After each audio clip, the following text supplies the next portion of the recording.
Joining me now, USAID Administrator Samantha Power, who's the former U.S. Ambassador to the United Nations. It's so good to see you, Administrator Power. The UN Secretary General is warning that hell is breaking loose in Lebanon. What are the ramifications of more people in this region being displaced? Well, the world doesn't need another conflict, that's for sure. There's more conflict happening right now around the world than at any point since World War II, more displacement, and the humanitarian needs in most of the ongoing conflicts like Sudan, like Ukraine heading into winter, and of course like Gaza, where infrastructure has been decimated. Those needs are outpacing the resources that we're able to dedicate to them. So this is why the diplomacy is so important. This is why the call for a 21-day ceasefire to work through the legitimate security concerns that people have, why that is so important. And we just, again, hope and will work tirelessly to try to ensure that that ceasefire appeal is embraced. In Lebanon, as you said, 90,000 new people displaced. That's on top of 110,000 who had been displaced in the tit-for-tat, and of course 70,000 civilians in northern Israel as well, out of their homes. So all that will happen with further escalation is more pain, more displacement. There has to be a diplomatic path to working through the security issues. The UN's most senior official overseeing aid and reconstruction in Gaza said that the international community is collectively failing innocent civilians. Not for lack of trying, but the situation, according to that UN official, is just a significant catastrophe. Can more to be done to help the people in Gaza? I mean, more supplies have to flow into Gaza. There is also lawlessness that is gang-induced inside Gaza. But aid workers still don't feel sufficiently safe even moving from point A to point B to reach these desperate civilians.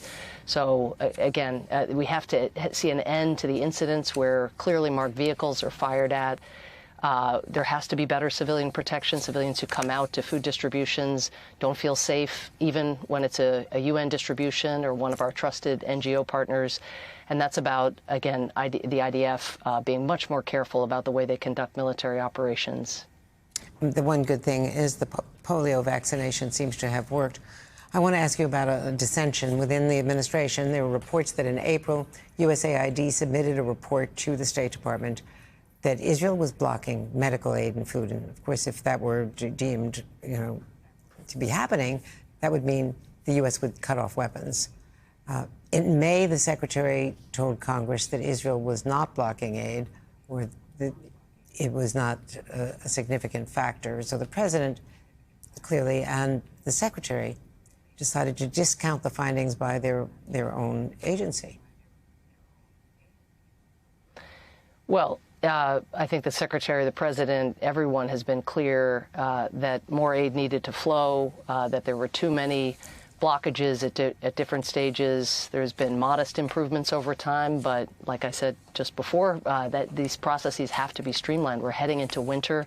We saw with polio what can happen when there is political will. The security hours of tranquility that allowed that first shot of the polio vaccination, or the first reaching of children to occur. We now need the second to occur in the coming weeks, but that is proof of concept.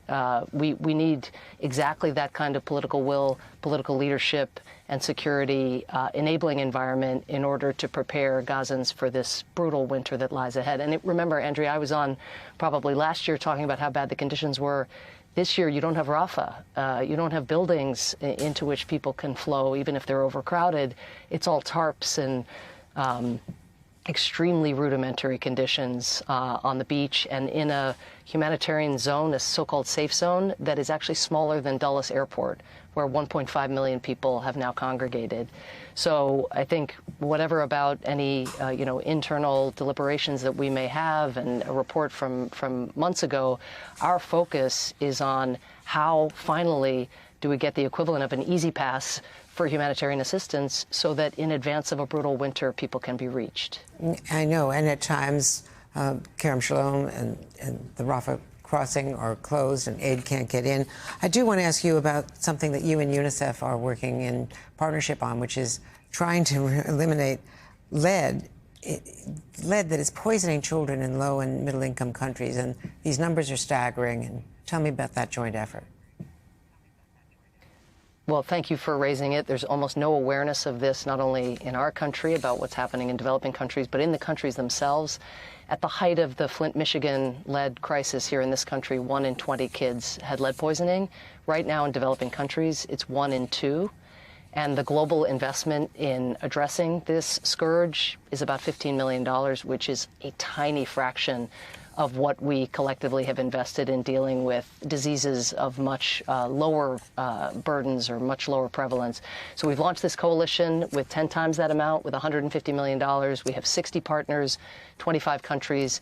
But the more that people are aware that there is still lead in paint, lead in spices, lead in cosmetics, lead that comes out of battery recycling, the more we will see, I think, a groundswell similar to what has occurred in advanced economies over time. And we can prevent kids from being poisoned. And that's a really important cause.